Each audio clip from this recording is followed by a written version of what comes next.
దేశాన్ని పట్టి పీడిస్తున్నటువంటి కార్పొరేట్ శక్తులు ఈ భారతదేశాన్ని వీడి వెళ్ళాలని, అట్లాగే కేంద్రంలో బీజేపీ ప్రభుత్వం అనుసరిస్తున్నటువంటి మతోన్మాద రాజకీయాల నుంచి నిర్వహించుకోవాలని ఈ ప్రధానమంత్రి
అనేక రాష్ట్రాల్లో కూడా అమలులోకి వస్తున్న పరిస్థితి ఉంది.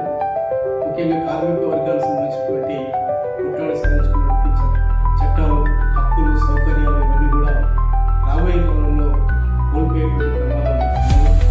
ముఖ్యంగా కార్మికులు యూనియన్ ఏర్పాటు చేసుకునేటువంటి విషయం, పని గంటల విషయంలో 8 గంటల 12 గంటలు చట్టబద్ధం చేయబోతున్న పరిస్థితి కూడా ఉంది.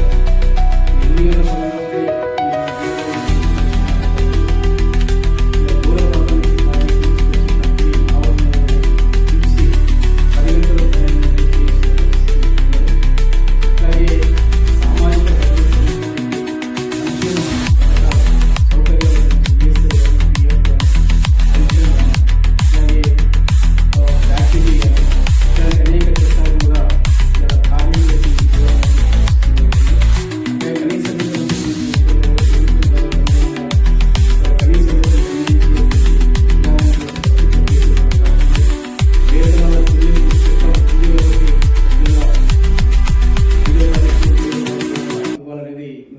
ఉన్నప్పటికీ ఇప్పుడు 10 తారీఖు, 15, 20 తారీఖు కూడా ఇస్తున్న పరిస్థితి ఉన్నది.